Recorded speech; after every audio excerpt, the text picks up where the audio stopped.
Hey there, so this is part 2 of learning to story sell for your practice. We have Dr. Deanne Rudden again, Hey guys, how's it going? and we are following through on the assignment that I promised I would do, where I was going to take the process and the steps that she showed us last time and try to implement them. And I apologize it's taken so long. I've had a lot of anxiety about doing this, and I guess more just, is it neglect? I don't know. Is it procrastination? I knew that I needed to do this. I needed to do this for not only my practice and telling stories and things like that, but also because I promised I was going to do it. So we're back. We're ready to talk more stories, and I'm so excited to hear how your homework has gone. But before we jump in, before you say that, I want you to hold up your notebook because I want them to see you've actually been working, seriously working. Yeah, I want to own this. I don't want this to be something that I just do once and then forget about it. So I took notes on exactly what I learned in your course at AAA. Oh my gosh. You made a huge impression on me, and I thank you, and I can't go back. I need to just do this. So there's these different story models, and yes, I took notes, and it's just so that things come to mind as I'm thinking about the next ad or quick commercial or even a testimonial where I'm prompting and asking questions of the patients. I want to know the process. I don't want it to be something that's strained and it's stressful again. So I took notes. That's great. That's great. I actually still use my own notes around it when I'm developing something because, you got a lot of things going on in the brain cells, and, you don't need to memorize it, which I think is cool. Yeah. Cheat sheets are great. So I'm going to show you how I might have cheated a little bit more. I'm going to show you. Let's see if you all can see my screen here. Can you see me? I can see you. And can you see, I just made a quick little PowerPoint. So I might have stolen your slides from AAA, and they're a little blurry. Okay. But I want everyone to see what you were referencing, but they can always reach out to you to get worksheets and stuff like that, right? Yeah, and absolutely. Good. Okay, so these are the 5 major story lines that you were talking about, and we kind of broke them up. And just as a refresher for everyone, can you go through these for me? Can you see this? I know it's blurry. Yeah. No, so these are the 5 story structures. There are many more. These are just 5 that I selected that I felt like resonated with me and that were relatively easy to move through because they're familiar to us just as human beings that have lived a little while in the world. We've heard these, we're familiar with them. The easiest one, and the one we all know from elementary school English, is the 3-act structure. So it's kind of like beginning, middle, end. You've got the setup where you introduce people, the confrontation, or in some story structures, they'll call it the explosion. So the things that's like the big issue or problem that comes up, and then the resolution at the end. So that's a very easy one that everyone can do today. Cool. And then there's before, after bridge. What is that again? So before, after bridge, actually one of my favorites. You describe the world with problem A. So describing the world with hearing loss. Then you jump to describing what it might look like after the problem is solved. And then you use a bridge to link how you're going to get to the after from the before. That sounds magical, honestly. You just use the word bridge, but it's imagine if, and then you show them. Exactly. Right? Actually, one of the easier ones probably to use. Yeah, and it feels good. It's kind of like you set up the problem. Everybody, a lot of times it's a universal problem, and then you get them to think about what life would be like without that problem, because everyone wants their problem solved, hopefully with your services and the things you bring to the table. And then the bridge is how you get there. I mean, it just feels good. Amen to that, definitely. So we have Dale Carnegie's magical formula. What is that? So Dale Carnegie wrote a book called How to Win Friends and Influence People. And really his magic formula was applied to public speaking, but you can use this for writing as well.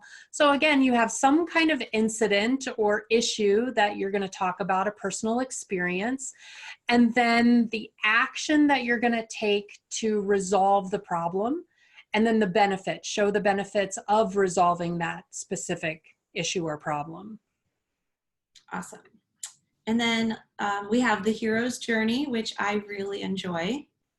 The hero's journey is something that we all love because you'll see it in movies, you see it in all kinds of media where you've got this hero that you're going to reference. And for us, it might be our patient's journey or the caregiver's journey of walking that road. So the hero has to have some kind of initiation point where they leave their life, they're initiated into this new life with the help of a guide, and usually that's us as audiologists, and they go through some trials and tribulations. There's actually a lot more steps in the true hero's journey described by Joseph Campbell, but this is just a shortened version because you want to be able to get there faster if you're using it for social media or some marketing purposes. You don't have like a 2-hour movie to get the story told.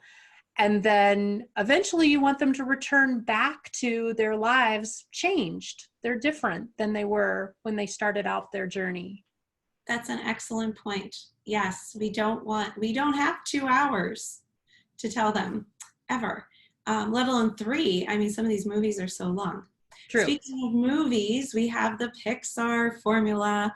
Yay. I love Disney and Disney Pixar stories. So I know this storyline well, but if you can review it with us, please. Yeah, and absolutely. I learned somewhere along the way, I don't know which video it was of you, but I did not know that you had been a Disney person. Character? Were you a character? No. Oh, no. I was a lifeguard. I guess you could call That's that. right.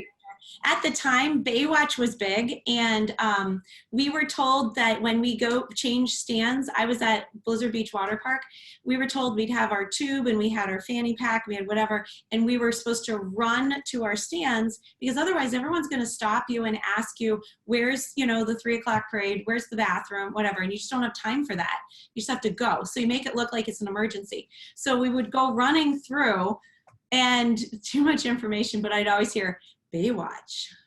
Through in a red bathing suit with a, it was a great experience. It really was. I was a deep water guard, so I saved way too many drunk people that didn't know how to swim. Wow. It was intense. I had been an open water lifeguard at the beach and never saved a single person. You go to Disney, there are people to save. Things get out of hand. Oh. Yeah, they're at Disney World. They don't know how to swim, but they'll be fine. Yeah, why not? Why not? And alcohol always adds that magical touch to any swimming occasion. Yes. So Just anyway, kidding. we're a little Don't off. try that at home. I'm just kidding. Just kidding.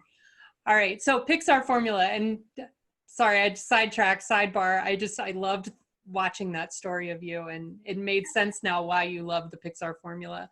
So any Pixar movie that you watch, it doesn't matter. It follows the same structure because it resonates with people. There's always, once upon a time, there was this. Every day, this. And then one day, this. So that's like your explosion. And then because of that, this, something was learned until finally this. So you're kind of taking them on that circle journey, like the hero's journey, but it's using languaging that is really comfortable as far as like listening to a story. Once upon a time, we're all familiar with that kind of thing. And it's very elementary. So it resonates with people on a very, they don't have to think too hard. Right. So yeah. It sets it up for it to be magical. You can, when you sit here, once upon a time, you see a castle in the distance. Right. And like fairies and things. And you're like, oh, this is non-confrontational. Imagine talking about earwax with a once upon a time. Once upon a time. There Totally was this different like, thing. mindset. Yeah. And I think people don't like to feel like you're talking down to them, and they don't like to feel like you're doing this like advice monster situation where you're just like hammering advice at them. We want to tell them a story, and we want to coach them to walk the path. And that's really what's magical about it. I like that. You're going to coach them to walk the path. That's a great quote. Okay. Yay. You want to see what I did? I love it. Okay, so here was my thought process here. And this could be an example for anyone. You know, there's a man who came in and he said, my granddaughter's getting married and I really want to hear her say her vows. She's my oldest granddaughter and here's what I want to do. So I was thinking that, like we talked about last time, sometimes it's the image that captures someone's eye if it's on social media. So the picture of the bride and the groom, they're having fun, they're gorgeous, and you're like, what's this all about? Like, who is that? Do I know them? Right? And then to read about how Jerry came to our office last month because his oldest granddaughter is getting married. He admitted that he has been struggling to hear lately, and promised himself that he would do something before the wedding. He doesn't want anyone to know that he can't hear, mainly because he's worried people will think he's getting old. However, he simply wants to hear the wedding vows. We've all met Jerry, haven't we? Yeah. Right? So I think that I followed Hero's story for this one. Okay? Gotcha. So I kind of set the scene, right? Hold on, go back, let me look. Hero's journey. Oh, okay, so there's the departure. The hero receives the call to go on an adventure and he receives advice. Maybe I didn't. What did I use? Not before and after. Maybe it was it was definitely the 3-act structure. So I set up the scene, who's the character. Then there's this confrontation. Present a problem and build up the tension. So I also presented the problem in that first paragraph and the tension about how he doesn't want anyone to know about this. His dilemma internally is that he's really having a hard time wanting to be able to hear the granddaughter's vows, but not wanting anyone to know that this is a thing because they're now going to see him differently. That's the internal struggle for sure. Right. So the resolution. So this is where I need help. So I say the audiologist tested his hearing and found that he did indeed have a significant hearing loss. She fit him with a pair of trial aids that very day so he could practice listening to sounds every day, because he came in, and they do this all the time. He came in saying he wants to hear his granddaughter next month. Right. And we need to work on this. You can't hand over a pair of hearing aids and have perfect hearing tomorrow. Why? So, what? Why? That's what everybody wants the story to be. Like, boom, got hearing aids, explosion, everything was a magical. It was easy. We know it's easy, but right? And I also put this in here because this is our process in our office. We fit everyone with trial hearing aids. Get them started day one. They have a problem, they at least go home knowing that we're starting towards something. Perfect. So she fit him with the aids so he could practice. He left with a huge smile on his face because he was so relieved that it was an easy process. As he left the office, he commented on how excited he was and how much he wished he'd done it sooner. So I technically could have ended the story right there, but of course we want to know what happened with the wedding. Right. So I said, so today Jerry came in for his 1-month follow-up and told us about how it was the most beautiful ceremony, and he heard every word of the vows, just like he'd always dreamed. So that could be a little bit of the Pixar one and a little bit about the before or after bridge. Like, imagine if you could hear your granddaughter at her wedding. Sure. What would you have done differently? Take that same story and really put it into any of those formats that you wanted to, just by reworking the order of things, or focusing in on a different aspect of that same story. Absolutely. Sorry. No, go.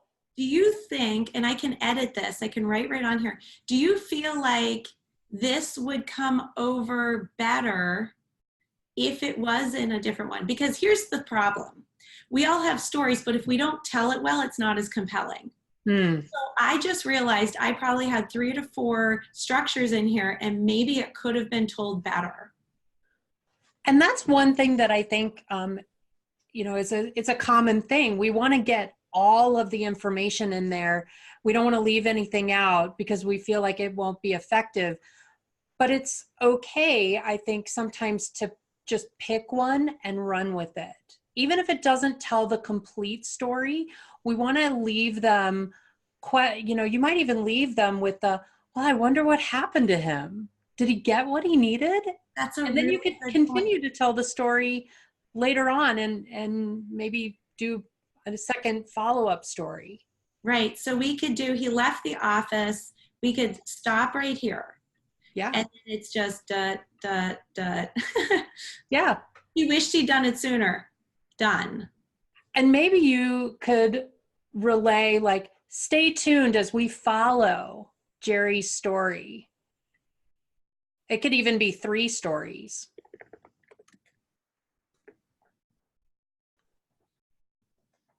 I like that. Cool. Or Yeah. Jerry's journey. Jerry's journey. I like it. Okay, I have another one. Okay. Oh, hold on. I gotta close this. Okay. So, let's clear. Okay. So now this one is a different, I guess, person, because I was thinking about it, and I did read in Don Brand's book about storytelling about how sometimes we might tell a story and it's always appealing to one person, prospective person. But not all of our patients are a first-time hearing aid user. We want to also attract someone who's already been using hearing aids, but maybe they are looking for someone else, like a second opinion. Mm-hmm. So I changed who this would appeal to. Not all my stories are assuming or trying to bring in new people that have never had an experience with hearing aids. Okay.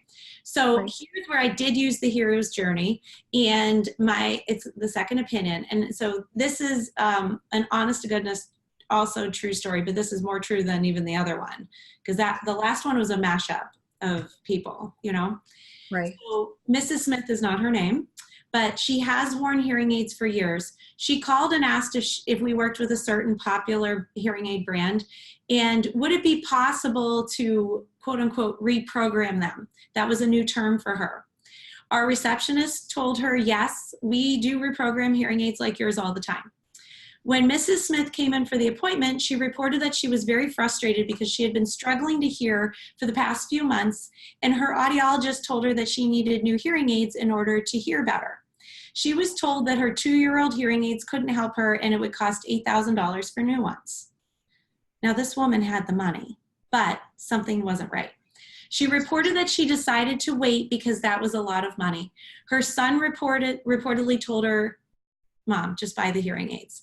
And she hesitated because she didn't feel like this was right. So a couple weeks later, the son called her and said, this sounds crazy, but why don't you try going to Costco? I hear that many people like their hearing aids. And so she went to Costco. But the person there told her to find an audiologist. Like, imagine this journey. She's going along and she gets to a point. She thinks she has the answer. No. Meanwhile, she can't hear well. So she goes to Costco and they told her, no, go find an audiologist who reprograms these hearing aids because they are only 2 years old. So kudos to Costco, right? Yeah. So Mrs. Smith, as we know, starting at the beginning of the story, this is where I need help.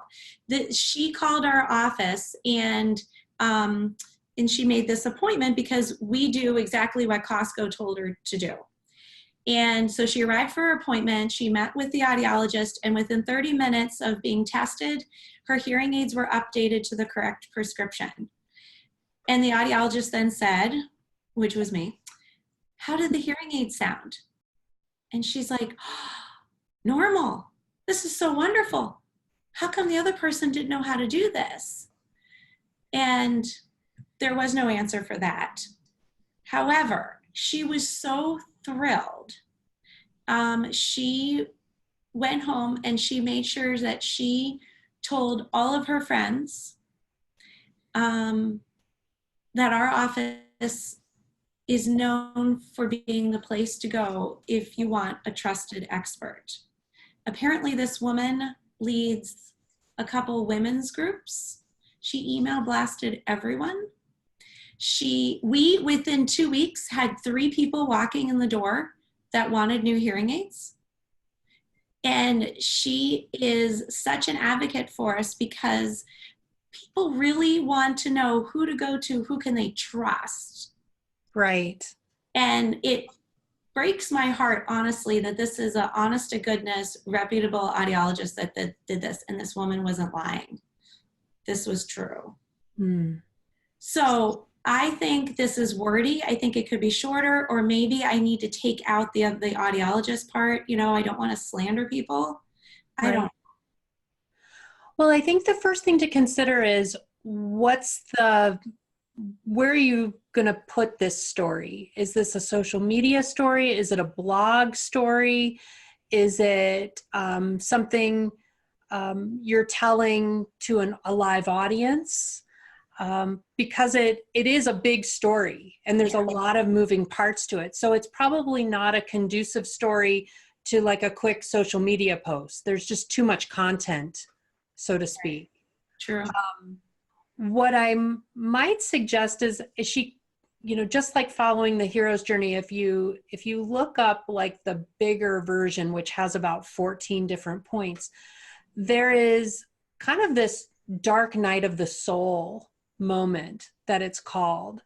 And what I almost feel like I want to hear from this story is she kind of had a dark night of the soul moment where she was just like, I did this and I couldn't get the help. And then I went here and I couldn't get the help. And how come it's so hard? Why is it so hard to get help? And just like, she's going to try the one more thing. Yeah. And that's to come back and find you and make that one more call. You know, she could have given up. She could have just said, yeah, I'm just done. Maybe I'll just never hear better again. Right. But she made the one more call. And that's like that light, that spark comes back. She's in the darkest part of her story. The spark comes back and she realizes that with your help, she can find her way home again. I love it. But like you said, where do we put this? Because this is something, honestly, this is the type of advertising that I want to do, though. Like this, I'm sure ad agencies have this issue all the time. How do you make a commercial in 30 seconds or less and tell a story? Right. How do you tell this person's journey? Because in my market, I'm not the only person here. Right. And I am not, there's a lot of shadiness going on. And I want them to come directly to me. I want the new ones and the seasoned ones to come straight here because they heard stories like this where we're not screwing around here with just trying to make money from you. We genuinely want you to hear. And I'm sure a lot of audiologists feel this way too. Like, how do we tighten this up so I can make it a social media, like, boosted post or just an actual ad where there's a picture of a beautiful woman in a big red hat, right, with her ladies at lunch or something, or someone that's got like, do we do the distressful face where you see someone they're so depressed? Does that attract people? I think emotion does. Did this even have enough emotion? That's the thing. This is why I struggle with this sort of thing, because I'm, I get it.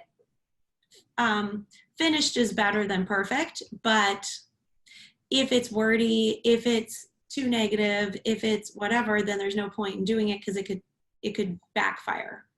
I mean, I think for me, the universal truth in this story is about trust.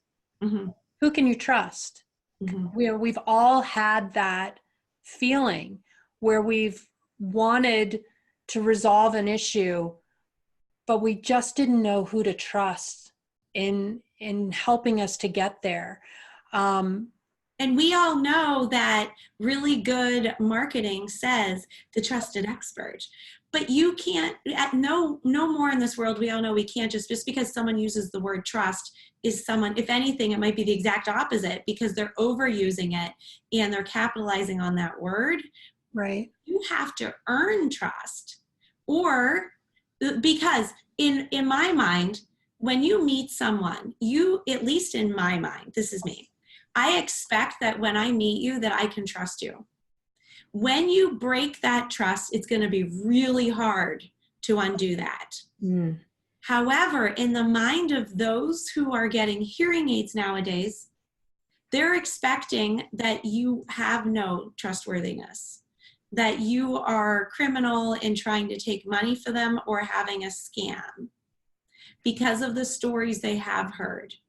Right. So you actually have to back up that marketing with credibility.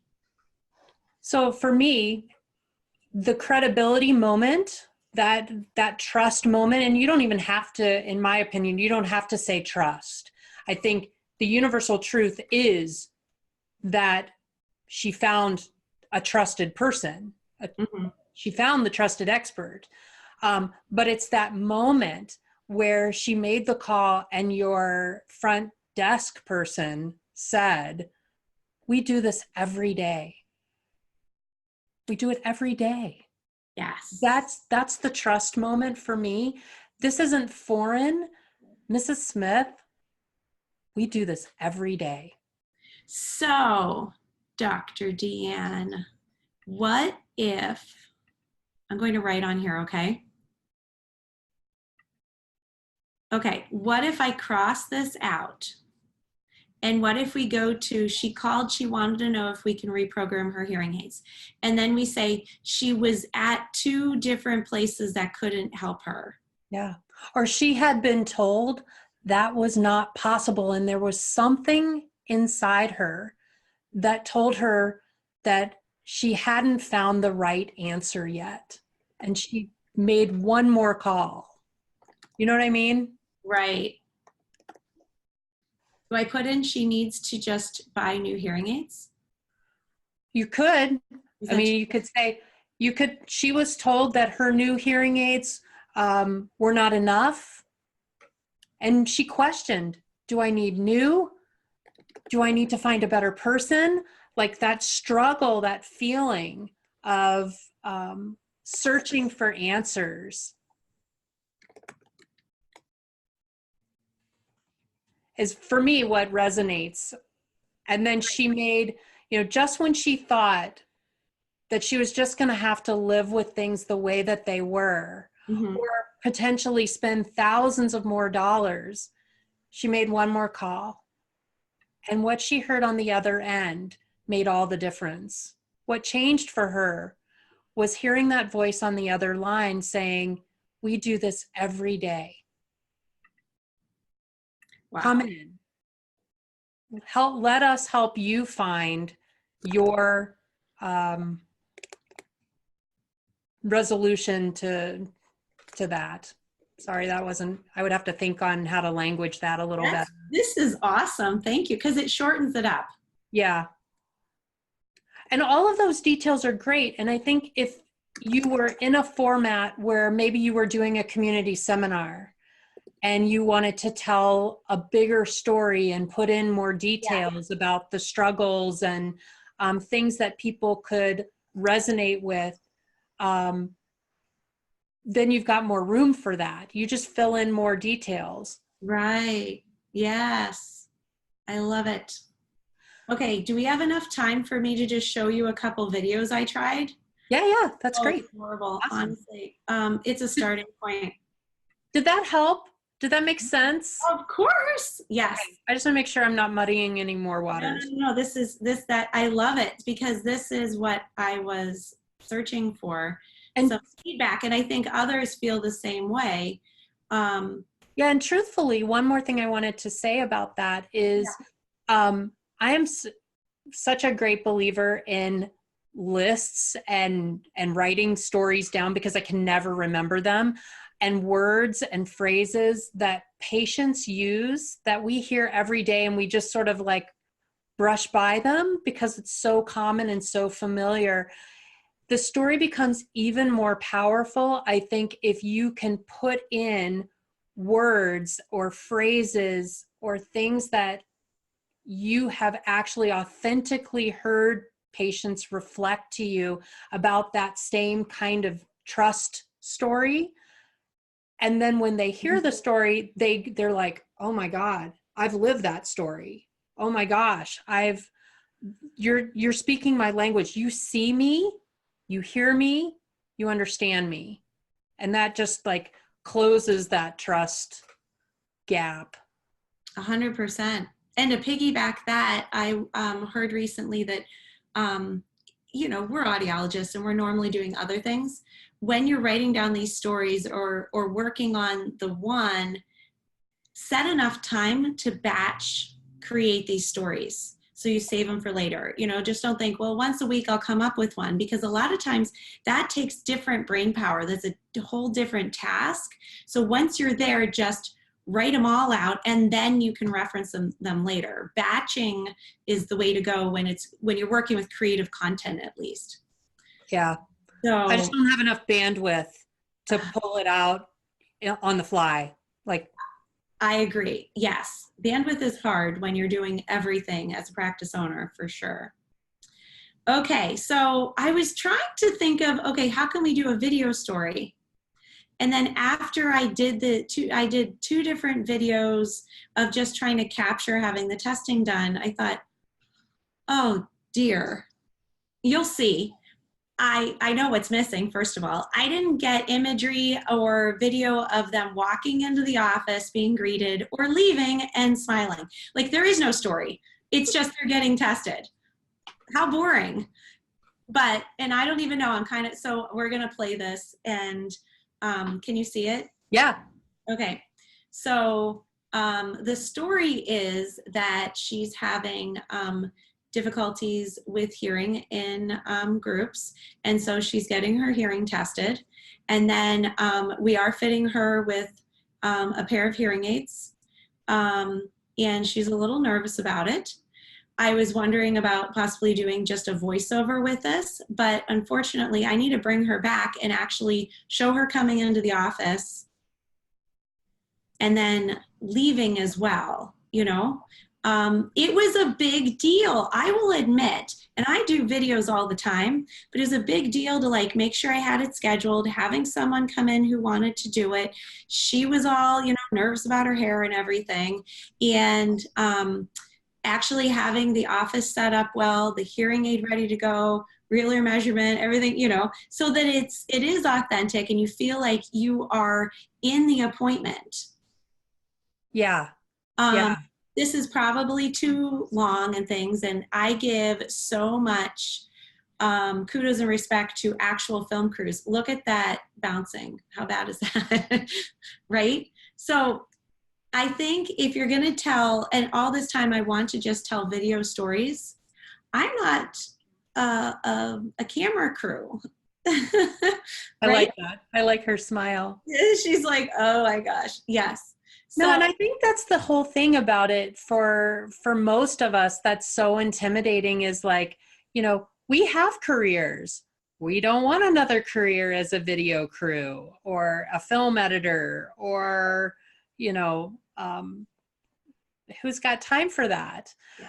But I think that, you bring up a really good point that, having professionals that can help you with this, you could write the story out and almost like storyboard it so that you could create the film and bring in somebody that professionally does it. That, you could absolutely do that, but you're following your story format and the content that you want to create, and then let them do their own magic. Right. I guess if you want it to be like for your website. Yes, everything, right? I have such big ideas. Here's another one.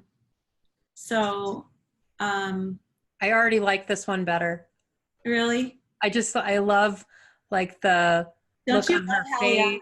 He's my student. Yeah, I love the look on her face. Oh yeah.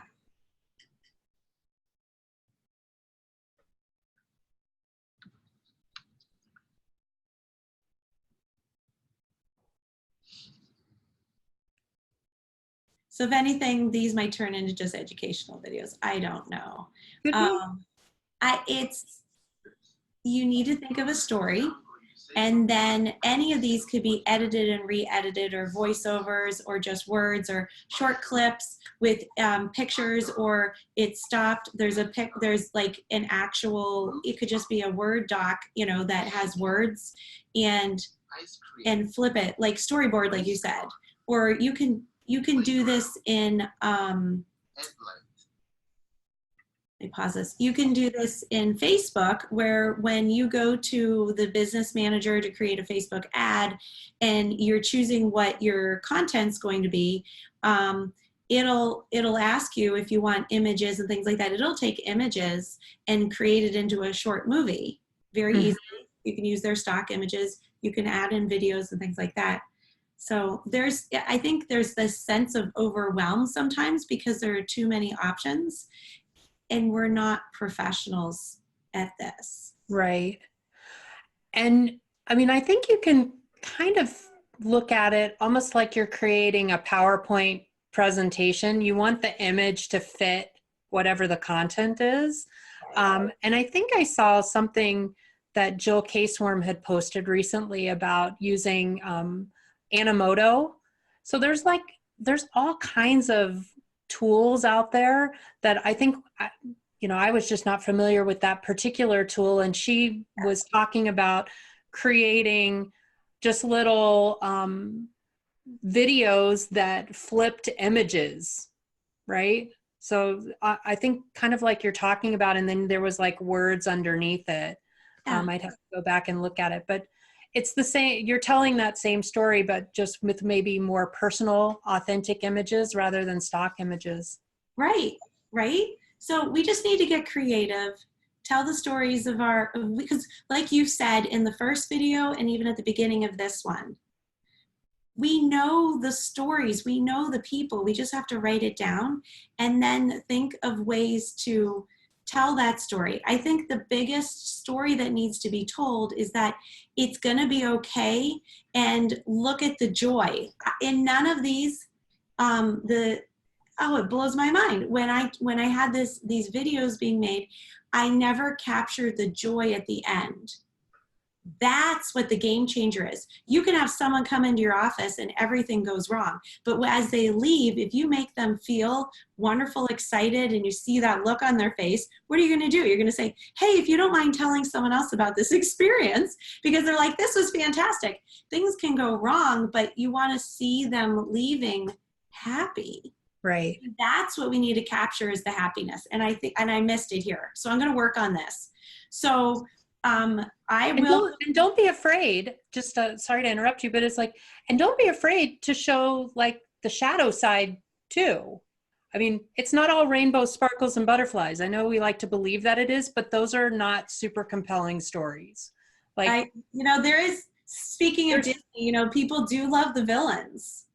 I'm just saying, like, there's got to be a little bit of tension in your story. There's got to be some kind of explosion or something that changes. It's like, I came in this way and then boom, and this happened, and then happiness on the flip side. That's all good, but I think sometimes we're afraid to tell the full story. Like somehow that's not a message we want out there. Like, hearing is hard. It's not always easy. There's going to be struggle, but boom, here's like happiness on the way out. I agree. 100%. Yes.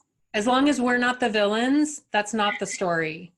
Totally. You don't want to put yourself in a bad place. No. That's to be honest, was I becoming a villain by bad mouthing my competition? Probably.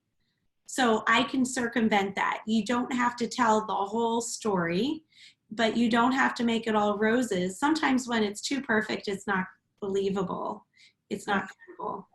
Right. So Okay, so I'm going to revisit this and I'll try to put some things together, but I encourage anyone who's watching this to write down your stories. If you get hung up or you just put the notes down, you remember Mrs. Smith or you have Mr. So-and-so or the dementia couple, you know, write down those, and then to make it nice, try to follow these. If you can, if you want, you can ask questions. You can, we're going to put Dr. Rudden's contact information on the bottom that you can reference. You can reach out to either one of us, but I would love it if you start sharing what you created. Even if they're just blibs, that would just be stories that you put on your Facebook page or something that you're going to put in your on your website. These can be blog posts, like Dr. Rudden said. You can use this in so many different ways, especially community lectures. Stop just putting bullet points out and fear mongering. We want to tell the stories of how the light was bright and this person was so happy on the other side, so that more people do start coming to us because they know it's going to be okay. Absolutely. We're their coaches. We're not there to, I always like say, to tame the advice monster. That's, for me, I learned that phrase from some coaching books. And I really try to see myself both as a professional and as a storyteller, as a coach, and not just somebody. I'm not writing a nonfiction book like step 1, do this, step 2, do this. It's not a cookbook. It's a story. It's a journey. It's a way for us to help people get from point A to point B in a really compelling way. Thank you. You're right. I love this. Okay, so we'll be wrapping up for section 3. If Dr. Deanne Rudden, you're wonderful. And if you ever want to just jump on, do a Facebook Live or something to help coach people, or if we want to do some kind of live event where we're just questions and answers, I think it would be probably pretty helpful, because this is the key. No more $499 off whatever, you know. This is about how we change lives. Well, you have an awesome rest of your day, and then part 3. I'm so happy. This just makes me, I got excited when I woke up this morning that we were going to be chatting. Me too. Thanks, Deanne. Have a great day. Have a great day. Bye. Bye.